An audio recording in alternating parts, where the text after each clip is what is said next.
When you grow up in the neighborhood whose gangs inspired West Side Story, you know you're in for a rocky ride. However, today's journey is nothing short of astonishing. This is the story of Sylvester Stallone, a boy born with a split lip in Hell's Kitchen, a young actor so desperate he sold the only companion he had, a dreamer who refused to quit until the world couldn't ignore him any longer. Sly was born in New York City in 1946. He spent his childhood shuttling between apartments, struggling with a speech impediment and learning disabilities. Other kids played stickball on the streets. Sylvester fought verbal battles just to be understood. "I didn't know what I was going to do," he later said. "I just knew I had to survive." He washed dishes in greasy diners. He hawked paperback novels on street corners. He slept in flophouse lobbies and on friends' couches. Any odd job he could find, painting walls, cleaning garages. None paid enough to cover rent, yet he kept acting in small theater productions, chasing a flicker of opportunity.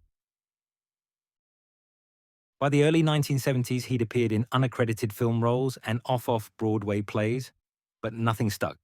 His dream was Hollywood, but Hollywood had no use for a broken-lipped nobody from the Bronx. In 1973, after one particularly brutal day, Stallone returned to his one-room apartment to find his beloved dog, Butkus, wagging at the door. Butkus was his refuge, his only real friend. They shared leftover meat scraps and cardboard box beds, but this time, Sylvester didn't have the few dollars needed to buy dog food, let alone pay his rent. With tears in his eyes, he put Butkus up for sale on a street corner. He sold him for $25. "I thought, if I sell my dog, at least I'll have enough to eat today," Stallone recalled. "It broke my heart, but what choice did I have?" That night, broken and famished, he did something he never had the courage to try. He wrote a story about a down-on-his-luck fighter who got one shot to make it count. He wrote it in 3 days, typing feverishly on a battered typewriter until the paper trail ran out. He titled it Rocky. He took the script to every producer in town, dreaming of one line in the credits. But studios chewed it up. They said the story was predictable, the lead role was unmarketable, and no one would pay to see a nobody with a lisp. Desperate, Stallone made an impossible bargain.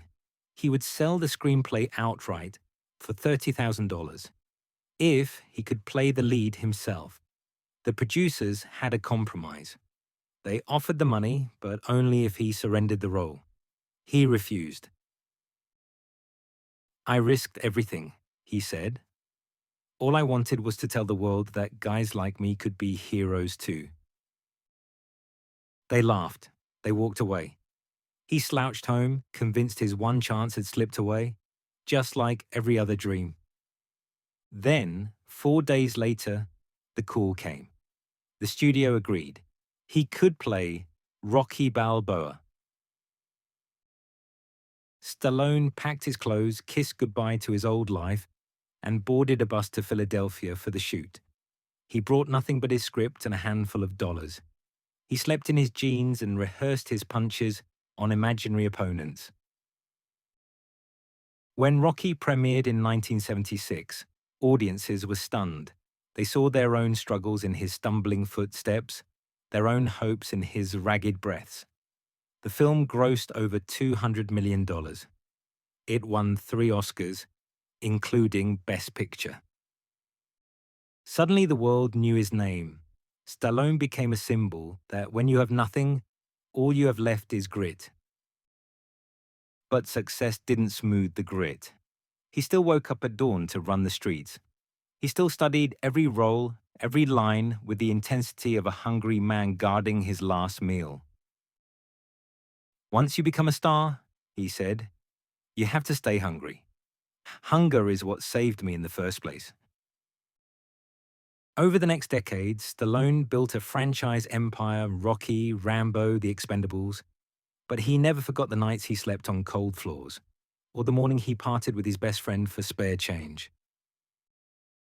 He invested in youth programs in his old neighborhood.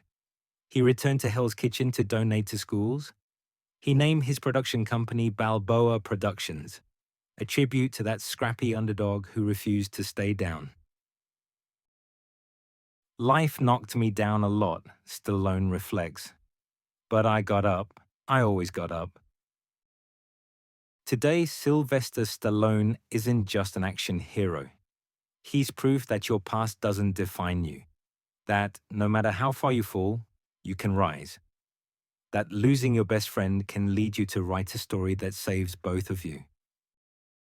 So the next time you watch him, jabbing with precision, breathing through the clinch, standing in the ring swollen and bruised, remember, every punch, every gasp, every victory echoes the nights he went to bed hungry, the mornings he woke alone, and the moment he decided he was worth more than $25. This is From Nothing. Subscribe for more stories of relentless hope, quiet strength, and triumph over every imaginable odds.